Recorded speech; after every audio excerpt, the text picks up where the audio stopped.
देशी परिबा भावे कंदमूल अनेकंकर प्रिय। महाप्रभु श्रीजगन्नाथ मंदिरर व्यंजन हेउ अबा कार्तिक मासरे हबिष डाली ए सबु पई लोड़ा पड़ुथिबा कंदमूल को डालमा और घांट आदि व्यतीत सिझा बा पोड़ारे मध्य खाइबाकू अनेक पसंद करिथांती। एई कंदमूल चाष क्षेत्र में आम ओडिशार स्थान 1 नंबर। राज्यर प्राय सबु जिले में कंदमूल चाष उणा अधिक होइथाय। तेबे यार वर्तमान उत्पादिका हार सेतेटा बेसी नुहे, हेक्टर पिछा मात्र 80 क्विंटाल। किंतु विशेषज्ञों कहवा अनुଯାयी ठिकणा भावे चाष कले यार अमल हार 2 गुण बढ़ी जाई पारे। साधारणतः निगिड़ा दोरसारु बाली दोरसा एवं 5.2 रु 6.7 अम्लता थिबा माटी रे कंदमूल चाष भल हुए।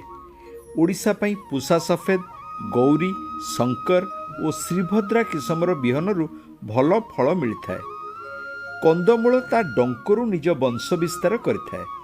बिहन पई गछर अग और मध्यभागरू 3-4 गंठी थिबा 20-30 सेंटीमीटर लंबर डंक काटी 2 दिन धरी छाईरे रखिबाकू पड़े। एकर पिछा 32 रु 34 हजार संख्यार एभली डंक दरकार हुए, जहाकू आपण विशोधन करिवा परे जमीरे लगाइबा उचित। माटी को 2-3 ओड़ गुंड चाष करी 60 सेंटीमीटर व्यवधान रे 30 सेंटीमीटर उच्च और 15 सेंटीमीटर ओसार हिड़ तैयारी करंतु। सेई हिड़रे 20 सेंटीमीटर व्यवधान रे और 5-7 सेंटीमीटर गभीर रे डंक लगांतु। बिहन डंक गुड़िकर 1-2 लेखाएं गंठी माटी तले रहिबा दरकार। हाँ, डंक गुड़िक सीधा सीधा न पोती बंकारे पोती हाल्का जलसेचन करिवे।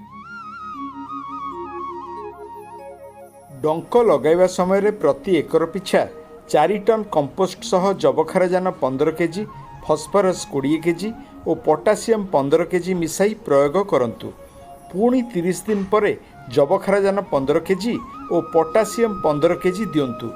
एथिपाई हिड़ कोड़ा खोसा करी 2 पाख धाड़ी रे सार पकांतु।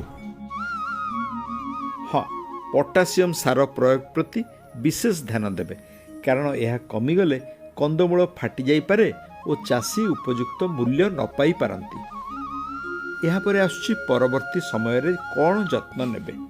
शीत दिने 10-15 दिन व्यवधान रे जेतिकी दरकार सेतिकी जलसेचन कले कंदमूल फाटिबनी और अमल भल मिलिबो।